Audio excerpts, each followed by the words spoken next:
Every day, Sir Topham Hatt came to the station to catch his train. "Hello," he always said to Thomas. "Don't let the silly freight cars tease you. Remember, you have an important job as a special helper in the train yard."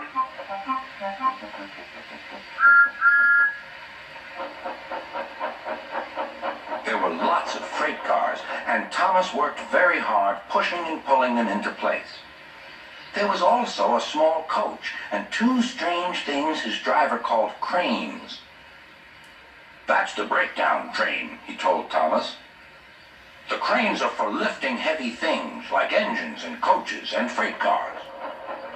One day, Thomas was in the yard. Suddenly, he heard an engine whistling. "Help! Help!" A freight train came rushing through much too fast. The engine was James, and he was frightened. His brake blocks were on fire. "They're pushing me! They're pushing me!" he panted. On!" laughed the freight cars, still whistling, "Help! Help!" Poor James disappeared. "I'd like to teach those freight cars a lesson," said Thomas the tank engine. Soon came the alarm. "James is off the line! The breakdown train! Quickly!" Thomas was coupled on, and off they went.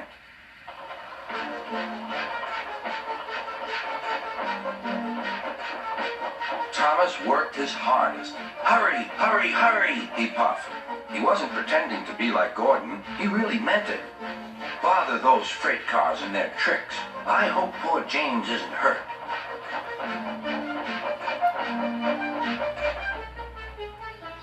James's driver and firemen were feeling him all over to see if he was hurt.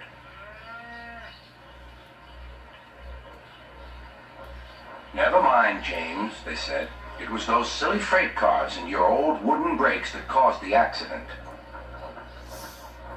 Thomas pushed the breakdown train alongside. Then he pulled away the unhurt freight cars. "Oh dear! Oh dear!" they groaned. "Serves you right! Serves you right!" puffed Thomas.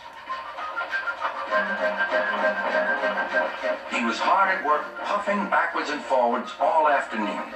"This'll teach you a lesson, this'll teach you a lesson," he told the freight cars.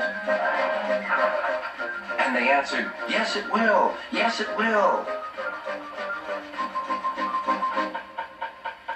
They left the broken cars, then with two cranes they put James back on the rails.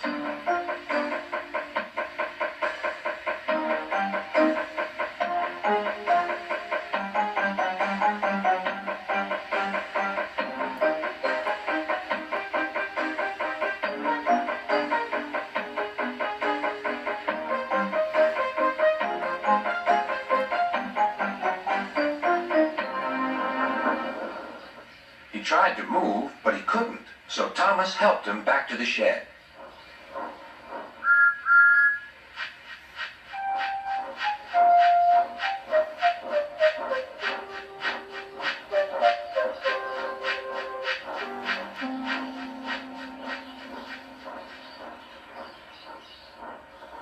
Sir Topham Hatt was waiting anxiously for them. "Well, Thomas," he said, "I've heard all about it, and I'm very pleased with you. You're a really useful engine.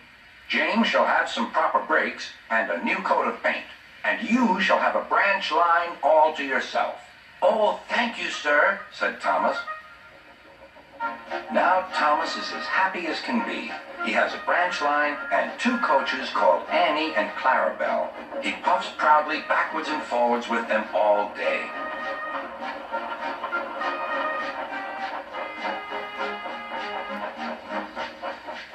He is never lonely. Edward and Henry stop quite often and tell him the news.